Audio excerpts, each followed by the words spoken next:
Brynn, I've got Don't you just think it's students, everyone's craving social interaction at this point, Paul? Like anything you can hang on to, anything.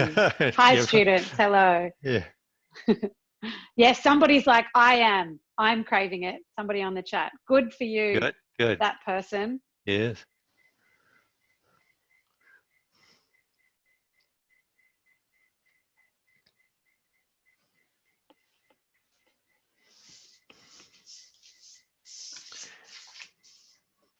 Any break from a pandemic is welcome, even if it is. There's a little pandemic theme in this, and this is perhaps more depressing. If there's one thing worse than a pandemic, it's climate change. But yeah, well, it was a lovely quote you had from Arundhati Roy. It was a lovely article in the Financial Times you sent us, as were the others too, of course.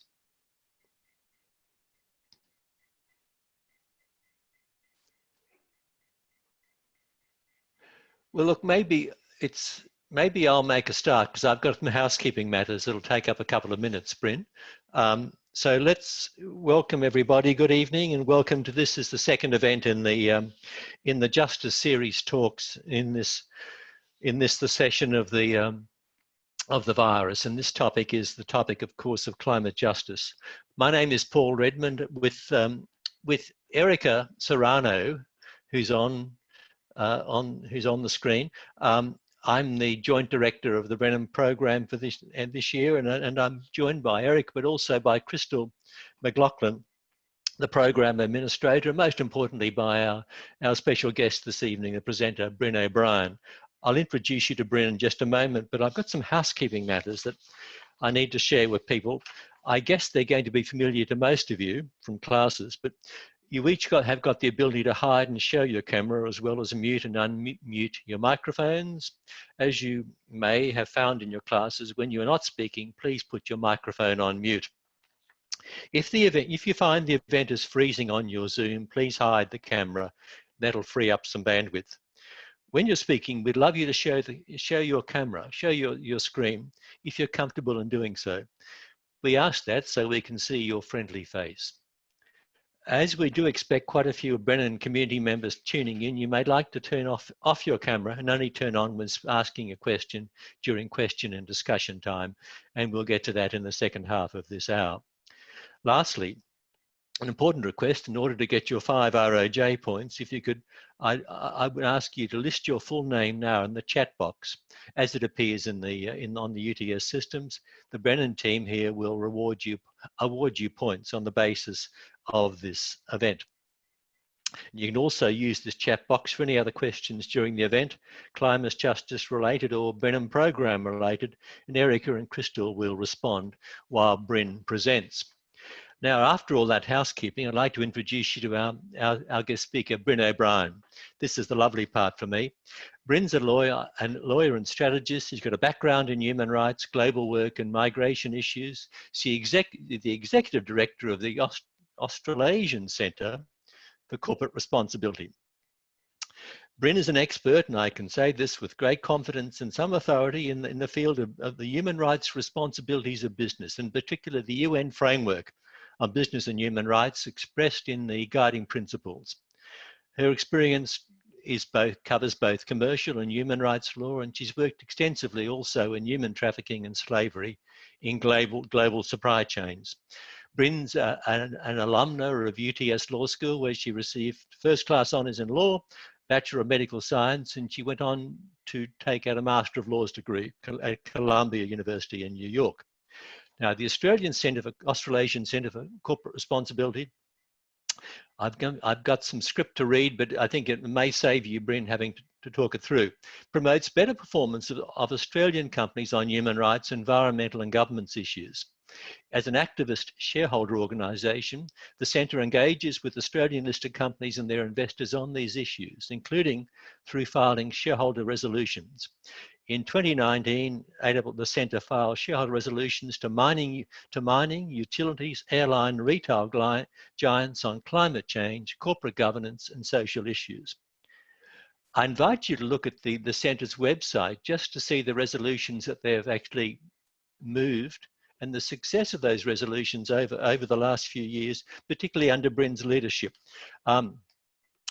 The the two I would draw your attention to particularly are the Santos AGM this month, in fact, a major oil and gas producer, where the conditional resolution, and I won't take your time up, Brynn, explaining that, but on the conditional resolutions on climate-related lobbying and the Paris climate goals attracted voting of 46% and 43% respectively.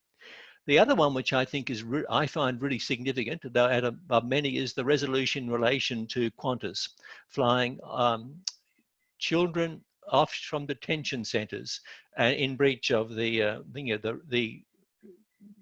arguably in breach of the Convention Against the Rights of the Child, and the dramatic increase between the 2018 and the 2019 voting on that conditional resolution from 6% to 24% is really quite remarkable, and a tribute to Brynn's a very effective engagement with institutional investors, both privately and in support of shareholder resolutions to address a range of really central issues, of which the climate justice one is fundamental. Now, Brynn, I'm going to hush up and hand the floor to you, and thank you in advance for the presentation, and look forward not just to the presentation, but to the questions and answer discussion that will follow. Thanks, Brynn. Thanks so much, Paul. And what I need to add to that very generous bio is that I'm actually also a PhD dropout. I was Paul's PhD student for a number of years. He was my long-suffering but very generous supervisor. And at the point at which ACCR sort of started to take off a couple of years ago, I decided that the time was right to exit. But really, the work that I did with Paul over that time, and Michael Rawling, another academic at UTS, is foundational to basically everything that we do at ACCR. So our kind of activist shareholding, and the way that what we seek to do is influence companies by getting them to live out the commitments they make to international standards. Tonight, I'm talking about climate justice. As Paul said, I was corporations lawyer, and then I was a human rights lawyer.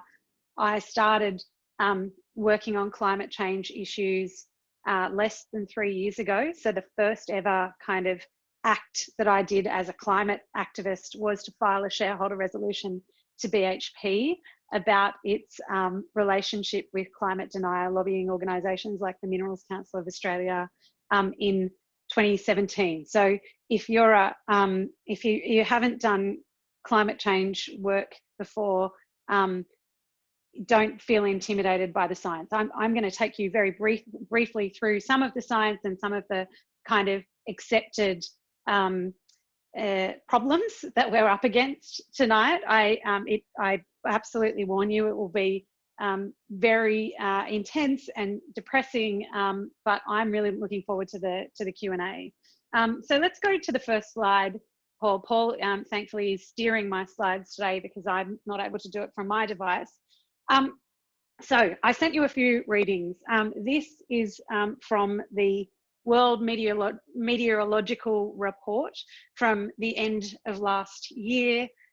This was released before, I guess, the bushfires had run their course.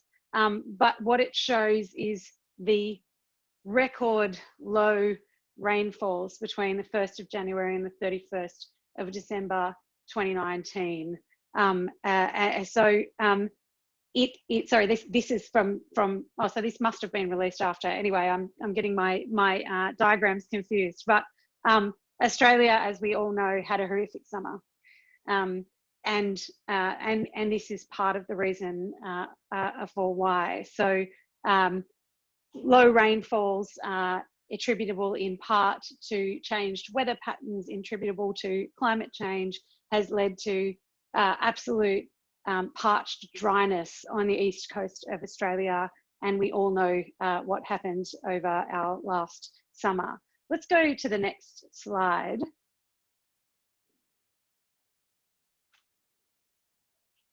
So this is, so we hear a lot all the time, and I guess we have heard from various actors in Australian public and political life, over the last 2 decades that, perhaps there isn't the evidence to support the theory that the world's temperature is increasing. So this is 5 of the leading earth sciences research units around the world. Basically, at the end of last year, we ended up, we're at sort of 1 to 1.3 degrees of temperature increase.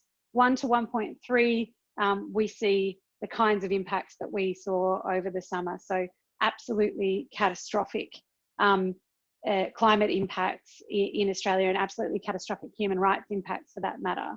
So in Australia, we essentially had hundreds of thousands of people displaced over the course of one summer.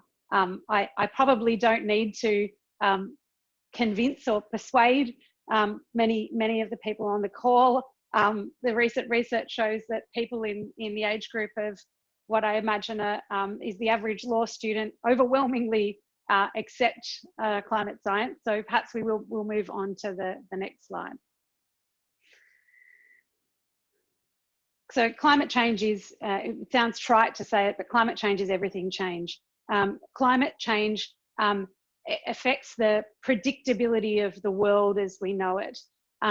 Predictability is really important in the way that our systems operate. It's really important in the way that legal systems operate. It's really important in the way that financial systems operate. It's really important in the way that insurance markets operate. So all of these kind of things that are connected with our legal system and our legal and financial order, climate change affects all of these things. So as you may know, there are parts now of the New South Wales South Coast and of Queensland where property is uninsurable. As we also know, climate change is a threat to human rights. We need look only at the last summer to know how climate change can take away people's shelter. It can take away people's, of course, right to life. It can take away, or it can erase cultural sites for First Nations people. It is a really direct threat to human rights. And again, it's a threat to organised human existence. It's a threat to our food systems, the way that we the way that we work. There are, over the last summer in those record temperatures, there were many workers under stress from heat and from smoke. It really is a threat to the way that we live, and it's a threat multiplier. So climate change increases the risk of resource conflicts between nations or between peoples. It increases the risk that people may need to migrate, perhaps because they're, as I sent around, one of the readings was a talk I gave at the UN Forum on Business and Human Rights last year. And as I said in that talk, it increases the risk that, a river that a person is living next to might flood and then never recede. It increases the risk that areas of fertile horticultural production are much drier or much wetter than before, thereby not allowing for the same growth of crops. And climate change is, and this is where my expertise is, primarily caused by the industrial extraction and combustion of fossil fuels. So it's not primarily caused by people using straws or plastic cups. It's not primarily caused by people driving their car from A to B. It's not primarily caused by any of the kinds of consumer activities that the fossil fuels industry has led us to believe a matter of shame for us. It is primarily caused by the industrial extraction and combustion of fossil fuels. So let's go to the next slide.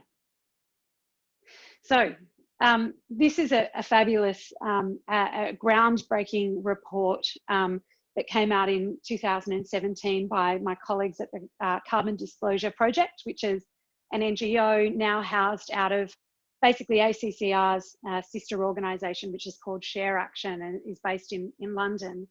So they found in their report that there were just 100 companies responsible for 71% of industrial greenhouse gas emissions between 1988 and 2015. And as you'll see on that, that's the top 20 or so, BHP and Rio Tinto both feature. So 2 Australian listed companies, both dual listed in Australia and the UK. But there are some state-owned enterprises. There's China Coal, Saudi Aramco, Gazprom, the Iranian National Oil Company, Exxon. These are coal, oil, gas producers and major diversified miners. Let's go to the next slide. Oh, so this is the slide that I don't think is going to work, but Paul's going to give it a go. And if it doesn't, I don't think it's going to play. So it's a video. And basically it just shows, and it's hard. Sometimes people think of climate change and these tables of companies as being a hard thing to relate to, a difficult thing to relate to. But really, over this last summer, things became very, very personal for us on the east coast of Australia. So the video that is not playing right now is video of burned out bush less than 10 kilometres from my childhood home. It's in the bush in Kangaroo Valley, and it is absolutely burnt to a crisp. It was an extraordinary summer for everyone, but for the south coast of New South Wales, it was a very scary and devastating time. But this is, again, 1.2, 1.3 degrees of warming. We are on track for, at the kind of most optimistic projections, 3 degrees plus. So let's go to the next slide. So, given all that we know about the relationship between the industrial extraction of fossil fuels for combustion, what we now need to do is translate that into human rights language, human rights and justice language. And it may sound surprising for you to know that only recently, and still really, it's still a kind of nascent area of work, and I'm supposed to be, for the last 2 weeks, I've been supposed to be writing a paper for the UN Working Group on Business and Human Rights, kind of making these connections, but the pandemic unfortunately keeps dragging me onto other things. But we need now to position emissions reduction as a core human rights demand. A human rights demand, so a demand born out in international human rights law and elucidated through the UN Guiding Principles on Business and Human Rights, which is central to the state responsibility to protect human rights. So states, in order to discharge that responsibility, must be implementing policy to ensure that at a national level we are aggressively reducing emissions in line with the Paris Agreement's goals. So getting to, at an absolute outset, net zero by 2050, but really moving very, very quickly before then. Obviously, Australia's not doing it. Our emissions have increased over the last couple of years, or the last 5 at least. It's also a non-negotiable component of the business responsibility to respect human rights. And I say non-negotiable because the business responsibility to respect human rights really is always up for negotiation, and climate is, emissions reduction is always negotiated out of it. So, you can talk to some of the largest fossil fuels producers in the world, and certainly I have, that will say, well, we have a fantastic modern slavery policy, but, our business model is incompatible with the, well, I won't say this part of it, our business model is incompatible with the survival of organised human existence. And so coming to that point, aggressive emissions reduction is absolutely at this point necessary for human survival. So it's not happening, and it's forcefully opposed by fossil fuels lobbyists and the companies that pay them. Next slide, please. Oh, this is I just think this is a part of an article that was circulated to you by Arundhati Roy, the absolutely incredible, brilliant Indian author and thinker. And this kind of brings our conversation of climate change and capitalism and the nature, I guess, of extractives capitalism, fossil fuels extractives capitalism into the present day. And I won't read it all out to you, but essentially what she says is that there is now, and I've felt this actually quite deeply over the last couple of months, what there now exists is a disruption, or she calls it a rupture. I was more kind of existentially despairing about the state of the world before the pandemic hit, I mean, that sounds terrible, than I am now. This is not the disruption that anyone wanted or anyone wished for, but nonetheless, it's the disruption that we have. And as Arundhati Roy says, nothing could be worse than a return to normality. And so she suggests then, of course, famously, that this is a portal, gateway between one world and the next. And we have choices to make now about what we take with us into the future, and about what we're willing to fight for. And so there's an entire conversation swirling globally about recovery, what recovery looks like, and what a climate solutions driven recovery looks like, and a climate justice driven recovery looks like. And I guess just a footnote on justice, I cannot recommend any piece more highly than Arundhati Roy's piece. So if you haven't done any of the readings, don't worry at all. Just go and read this one piece by Arundhati Roy. It's 1,000 words or so in the Financial Times. It's an opinion piece in a newspaper, and I don't know if it mentions the word climate at all, but the way that she describes how the model of global capitalism that we had up until the moment before the pandemic hit says everything you need to know, really about climate and justice. So we must be positioning ourselves for a just and green recovery, and a recovery that respects people's human rights. Now we're not, and we can talk maybe about that in the Q&A, but a really incredible piece of writing, and I commend it to you. Let's go to the next slide.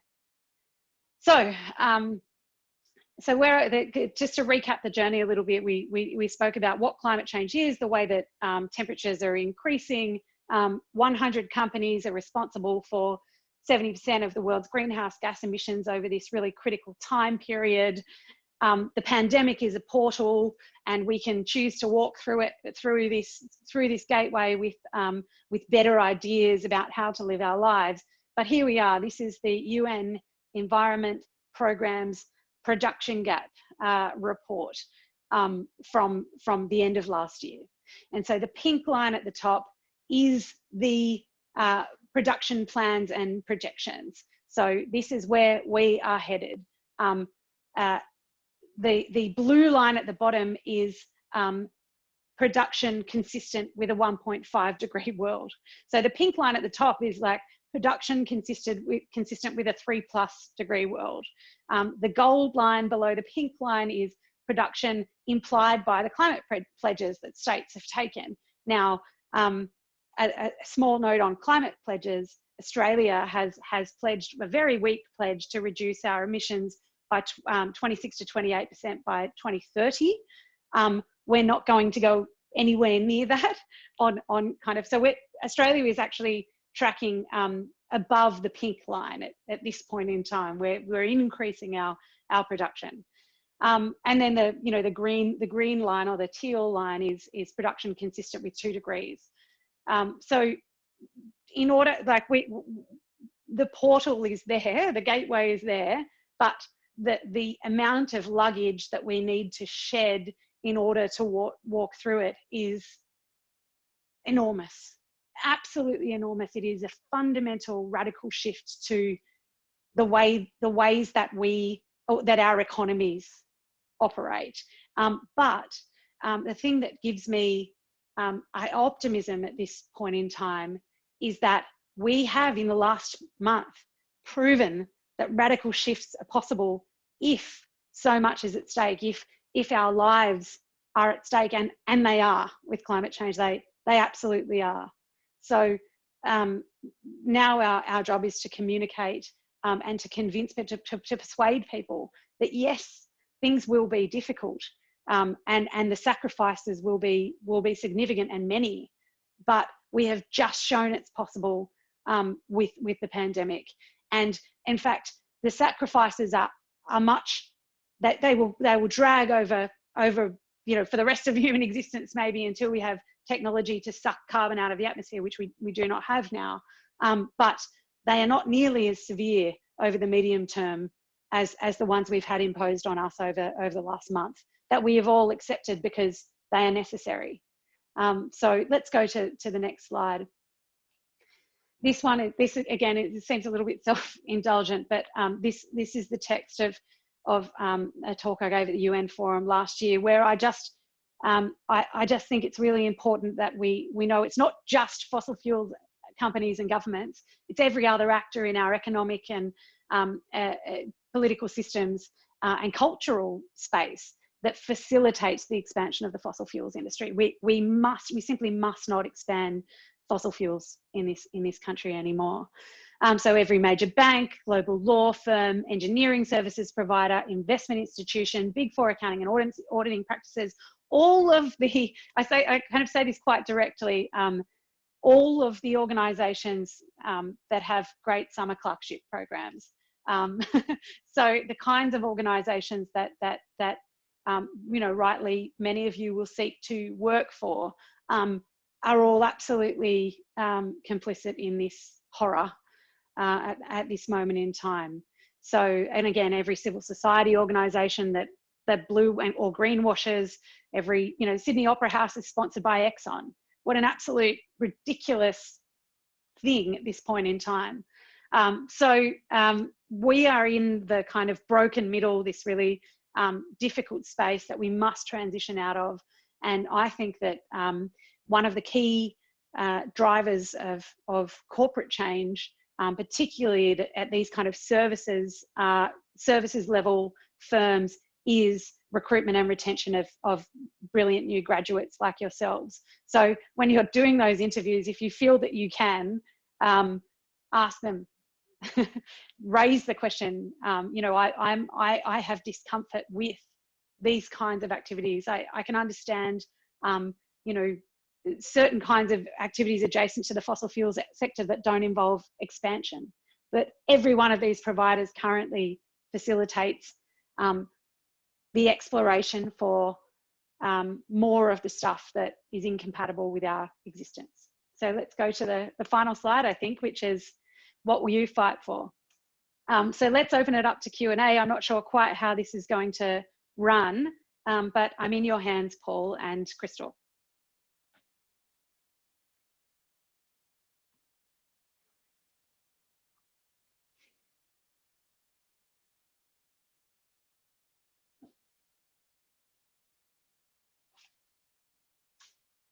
Well, I don't have anything to say at the moment. This is Crystal. Paul, did you want to say anything, or Erika, did you want to mention anything? Open up to Q&A. Just noting that in the chat we have a question from Eugenia. Eugenia, did you want me to read out the question, or did you want to? Oh, here, she's unmuted herself. Here we go. I can ask it. I just wasn't sure whether you wanted us to ask it in the chat. Yes. I'll start my video as well so you can see my face. I was just wondering, I'm really interested in climate change litigation, and I was just wondering kind of what your perspective is on what the role of that will be, especially in Australia in the coming years. Great question. I'm an enthusiastic supporter of climate change litigation, and in fact may end up a plaintiff in, my organisation may end up a plaintiff in some corporations law litigation this year, maybe. We're getting advice on a range of different issues, but I think we need to be, so litigation is a really, really interesting and powerful threat to make, in particular to corporations. But we need to be realistic about the length of time that it takes litigation to run. So I think that climate litigation can cover, as I said, climate change is everything change, and I think we will see climate litigation become a part, or climate themes become a part of almost, you know, all commercial law themes, or many commercial law cases, as well as kind of public law cases. As we all know, the environment for public law and human rights litigation in Australia is very constrained. I'm aware of a couple of different cases going on. One, there is a complaint to the UN Human Rights Committee on Cultural Rights made by Torres Strait Islanders and their representatives, which is a law firm based in London called Client Earth, and they have some excellent Australian lawyers working with them. There is also a fascinating case, McVeigh and Rest. Rest is an industry superannuation fund. McVeigh is a 24-year-old who is litigating against his superannuation fund for failing to disclose certain things about how they manage climate change in their investments, and failing to manage climate risk in their investments. I think fossil fuels companies will come under increasing scrutiny about how they represent the value of their investments. We've seen a really fascinating period over the last month in terms of the oil and gas industry. There's this kind of triple threat to the oil and gas industry, which involves a Saudi-Russian oil price war intending to bankrupt the US shale oil industry. There's the COVID-19 pandemic, which has led to massively increased oil demand. And then there's the carbon bomb. That those two threats are seen, or that the potential recovery from those two threats are seen through a carbon lens. So I think there may be, you know, significant litigation arising out of this kind of event and the failure of companies to plan for it. But absolutely, if you're considering a career in litigation, you'll almost certainly need to know something about climate change. Thanks, Eugenia and Brynn. Paul here. Look, if you would like to have a question, maybe you could simply indicate through the chat screen. I can see that Vincent Collins has a question. Vincent, if you could unmute and let us have your question. Yeah, hi. First of all, just wanted to say thank you to Brynn, Paul, Crystal and Erika for organising. I just wanted to go back to the point that you raised about law students thinking about clerkships and graduate careers in these big firms.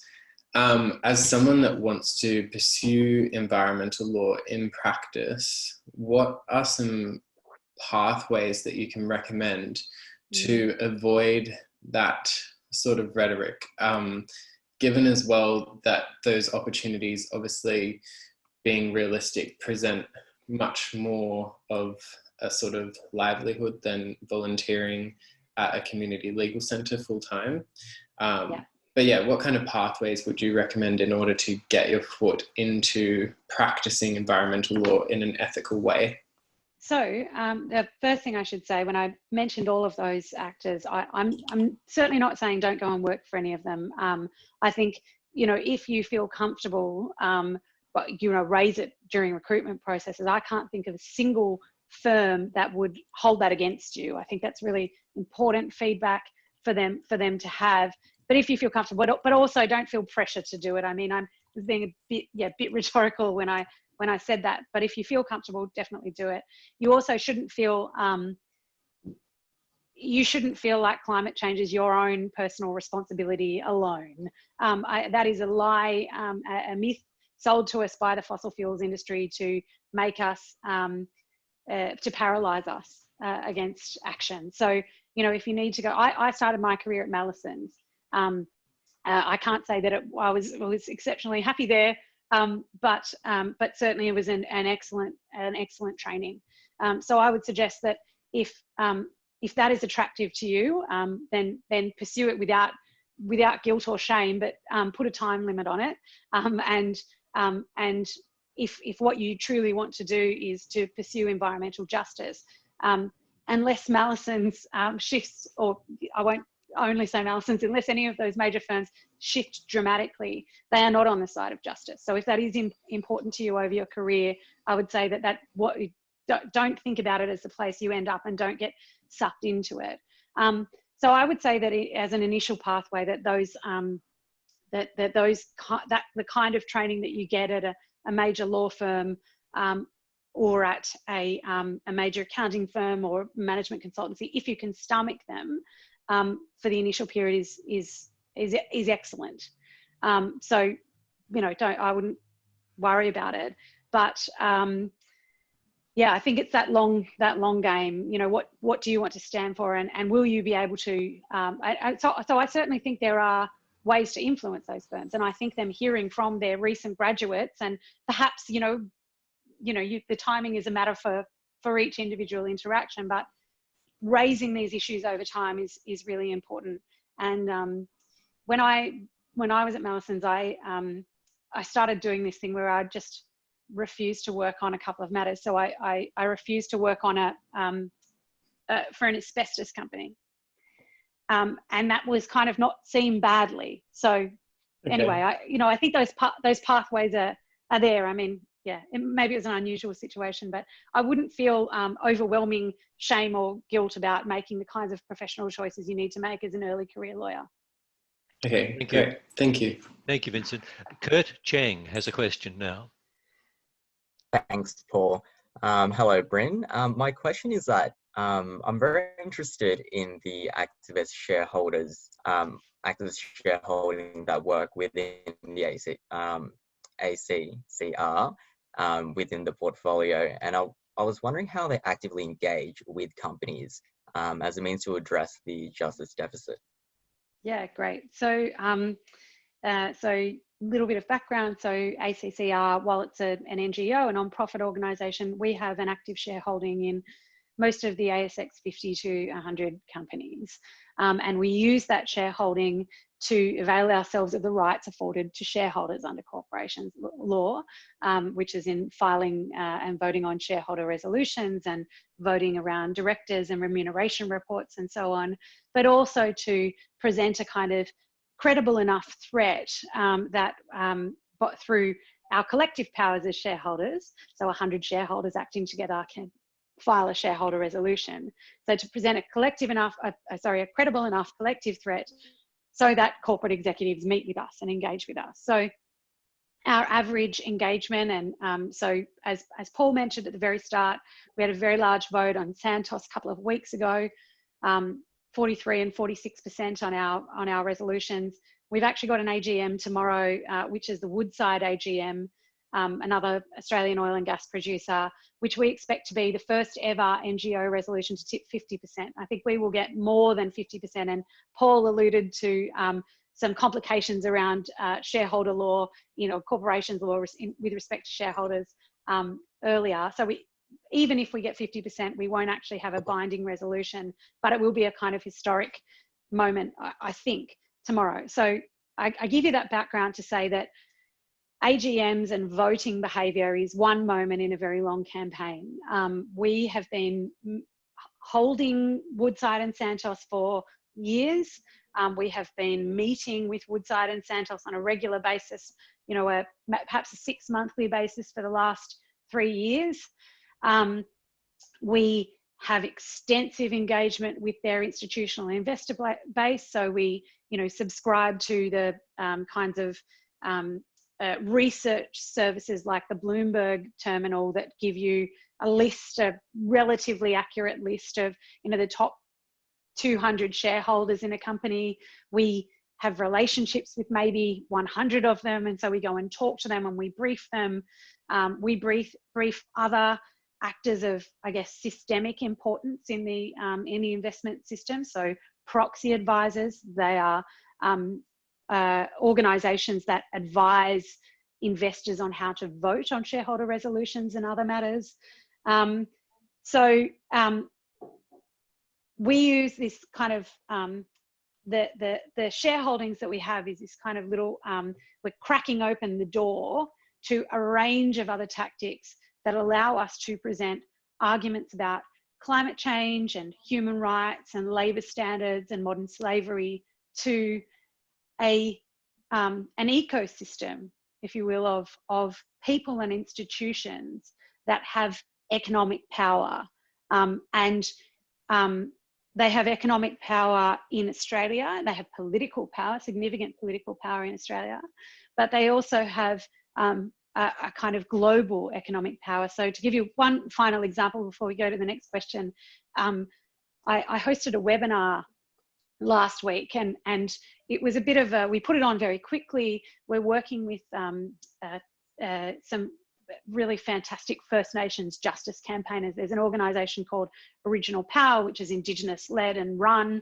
that support communities around Australia, and in this case in the Northern Territory, on country, to be able to exercise their rights over land to protect country. As the COVID pandemic kind of played out, one of the key risks to Aboriginal people in the Northern Territory was their proximity to FIFO, fly in, fly out workers. So what we did was we put on a webinar, a global investor webinar. We invited people from Europe and the US and Asia and Australia, of course, to listen to two Indigenous women who are experts on mining and Indigenous communities in Australia, and a doctor to speak about the potential health consequences for Aboriginal communities if exposed to the COVID crisis. And we had, I think, in total about $25 trillion of assets under management tune in. So it's like a crazy way that our financial systems, our investment systems globally, our systems of capital are linked. And it's just kind of an example of how globalized the investment system really is. And so when I say 25 trillion, I mean, one asset manager was responsible for 10 trillion of that. So I think we only had, 15 people join, but that was the, the total amount. Great, thank you so much, Brynn. Thank you, Kurt. Emmy Gallagher has a question. Hello. So Brynn, you've highlighted just earlier that it's not only the kind of typical fossil fuel companies that are facilitating the expansion of emissions. That's obviously incompatible with all of our survival. But obviously all of those other businesses, so banks, law firms, they haven't necessarily aligned their operations with the Paris climate goals. So kind of looking at what's up with that, what sort of action do you think a director could actually take to respond to climate change when although the benefit would be very clear to global society in terms of reducing emissions, it might not be so obvious to their company? Great. Two questions, and I'll take them in turn. So I think in terms of what's up with that, professional services firms providing services to the expansionists of the fossil fuels industry. I think part of the issue is that people are really exist within a kind of, when you go to work and you're doing your thing, you're able to compartmentalize and feel kind of comfortable. Even if there's some other person in your law firm that has some massive fossil fuels practice, well, you're doing, the product liability litigation, and that's, you feel quite disconnected. And you also don't want to confront the person, or you would never dream of confronting the person doing the fossil fuels expansion practice, representing oil and gas producers in Western Australia, because that's just not how things are done. Those kinds of dueling perspectives are on a collision course at this point in time, because we are getting to the stage where we will all recognise that certain kinds of existences and business models are incompatible with our existence. So I imagine that will really escalate. I think one of the most effective things that can be done from within professional services firms is employee engagement with management. I know a little bit about, there's a global engineering services firm called GHD, which at the end of last year made a decision when a contract with the Adani for the Carmichael mine finished. They'd been under a heap of pressure from civil society, but more importantly from their own employees, a heap of pressure. And I know that people had actually quit their jobs over it to not renew that contract. And so that was a moment where a professional services firm said, we have experienced enough pressure internally to not take that to not do that project again, so to not renew that kind of contract. So I think that is a really, really important area of activism. And now I have lost the second question, so you're going to need to remind me of what it was. I'm sorry. No, that's fine. It was sort of more in terms of looking at company leadership. I know a lot of responsibility for kind of external consequences of operations are put on them. How much room do they have to move if they're sort of caught between needing to take action that benefits their company, but also saving the world, I guess? Yeah, really fascinating question, and Paul is probably the Australian expert on directors' duties, I would say. So Paul, please feel well, I'm free to supervising chime in. Emmy's thesis, so Emmy's doing a research thesis this semester, and I'm in fact her supervisor. So this question has in fact been canvassed between us. We're after your smart, intelligent view. Yeah. Okay. So yeah, fascinating question. I think. The directors' duties on climate change are untested. I think directors of fossil fuels companies, core business fossil fuels companies like Woodside, for example, face really significant challenges, but on both sides of the equation. So they face potential directors' duties liability if they move too quickly. I accept that. But also, and perhaps more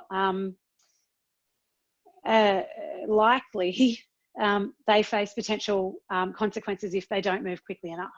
And so, as I'm sure you're aware, we've seen the Hutley opinion about likely directors' duties consequences in failing to consider climate risk appropriately. It's an absolutely fascinating conundrum. I think there would be plenty of sort of safe harbours, not in a legal sense, but in a potentially legal sense for directors that move to align their business model with promises they've made to their investors over time. So most of the major companies in Australia have an open commitment to align their business with the Paris Agreement, or support for the Paris Agreement, which implies a commitment to align a business with the Paris Agreement. None of the major emitters are doing that. So it's a fascinating tension and fertile ground for a thesis, and you're in very good hands with Paul. Thanks, Brynn. Thank you both. Look, Alexis Castro-Robles, now I've got your question, Alexis. Would you like to present it, or would you like me to do so? No, I'm more than happy to ask a question. So hi, Alexis Castro-Robles. So I have a question to Brynn. So I only just started my degree this year, and I'm interested in undertaking honors on climate change law. And I'm obviously aiming to get first class honors like you did back in the day. And so yeah, I was just wondering how soon should I start thinking about my honors topic? And I'm finishing my degree in 2023. I love the ambition and commitment. I think this is a personal thing. As Paul well knows, I'm not much of a planner, but my practical advice would be a whole heap will change between now and when you need to start writing your honours thesis. So I would stay across all of the climate law developments, particularly across the litigation. I tend to think that the most interesting part of litigation is in corporations law, so corporations and securities law. So absolutely keep an eye on that. But in terms of bedding down your topic for an honours thesis, it needs to be quite discreet. I would say let it play out and let it wash over you for the next couple of years, and start thinking about it at the end of, or maybe the start of 2022 if you want to be really planned. But let it wash over you for 2 good years. Awesome. Thank you very much. Thank you. Thank and Erika Serrano has a Hi, question. Brynn. I've just got a question. Since we're able to see the stronghold that corporations and key greenhouse gas contributors have especially for the example that you gave with Exxon sponsoring the Opera House, in what ways would we be able to, in essence, shake this stronghold and force them to adapt better practices other than litigation, as you touched on earlier? So sorry, just to clarify, do you mean to shape the fossil fuels companies, or do you mean to shape the kind of political actors and cultural actors that they enjoy power over? I think shaping the actual companies and forcing them to adopt better practice for a better future. Yeah, right. So that's, I mean, look, that's what we try to do at ACCR. So again, we're shareholders in all of these companies. We are not dismantling capitalism in any way. We are participants in it, and we bring a kind of shareholder sensibility, the sensibility of what's known in the industry as a universal owner.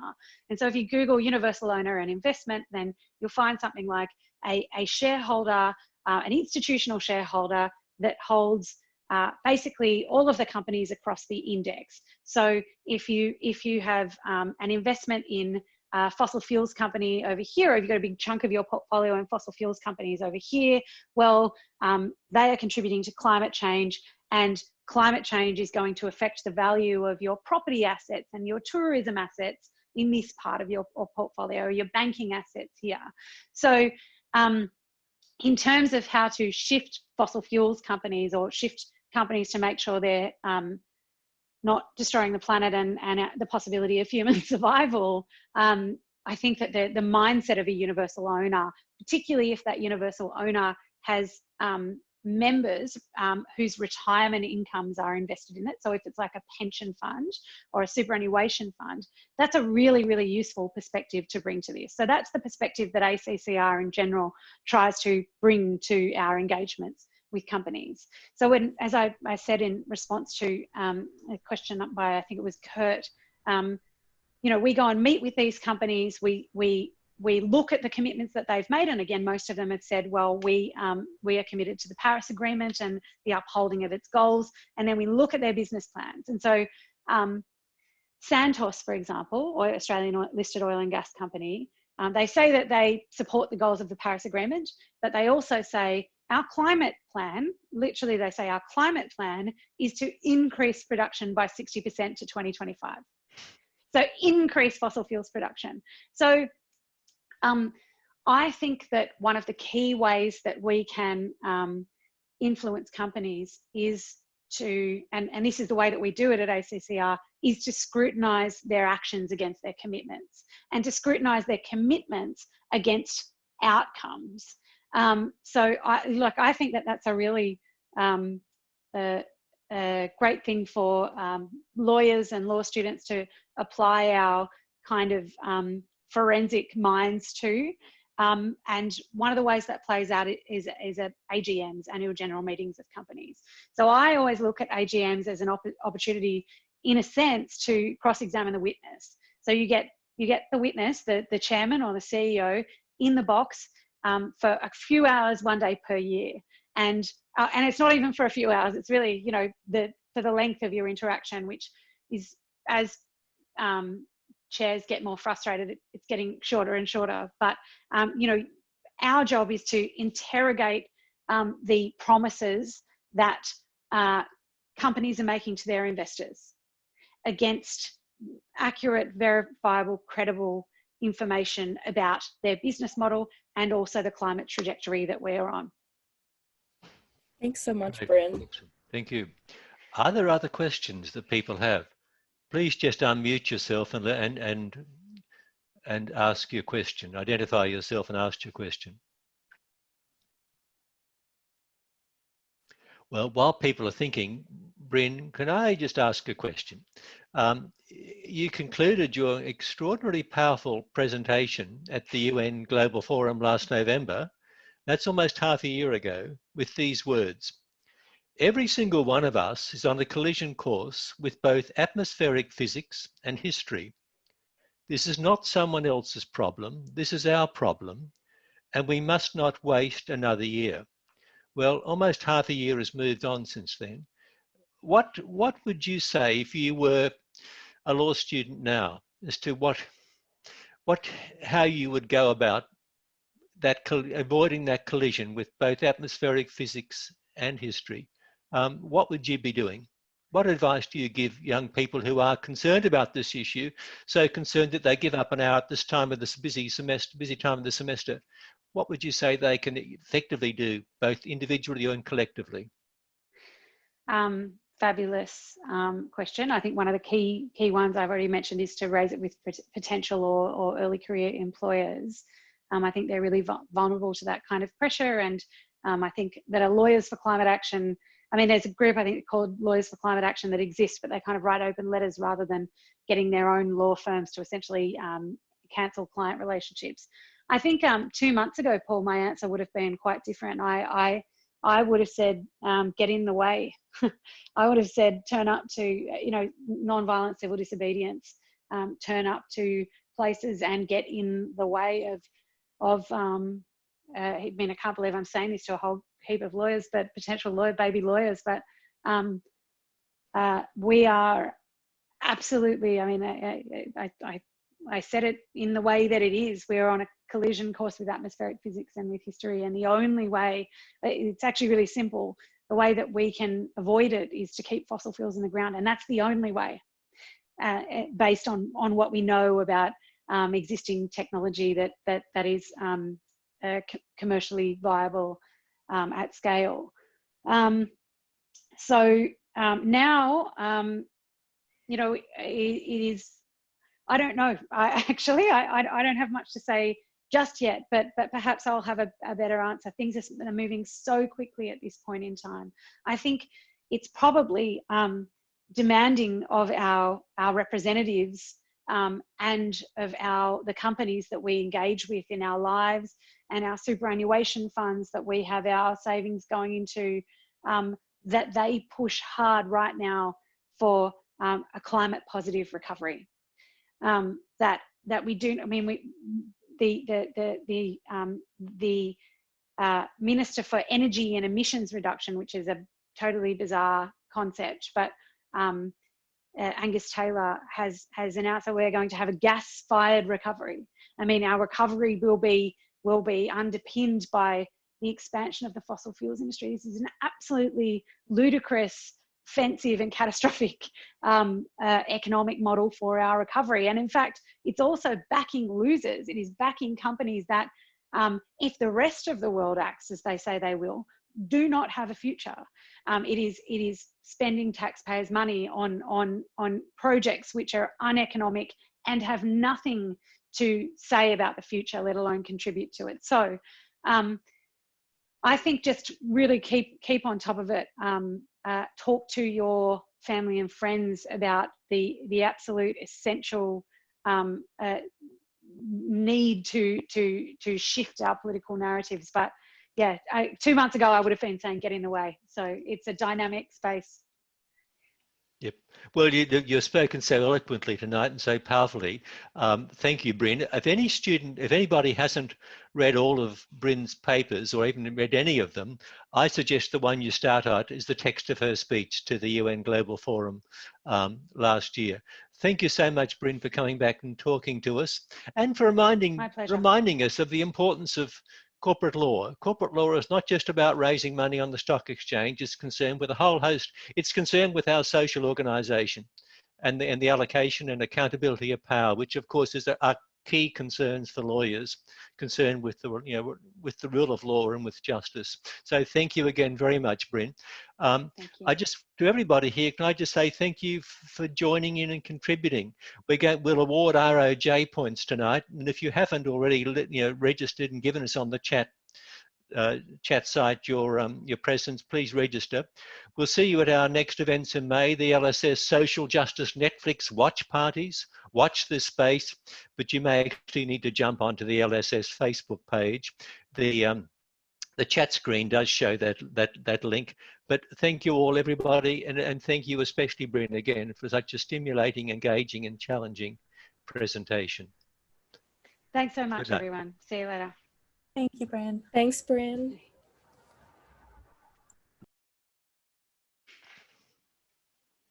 And that's a wrap. All That's it. right. Good. Thanks, guys. Hopefully We'll see you at the get next event. this attendance for the watch parties. Oh, we've got it. We've got it in the bag. All right. Good night, everyone. Have a good night, restful Good night. night. Yeah. Okay, Thank bye. you, Pretzel. Bye.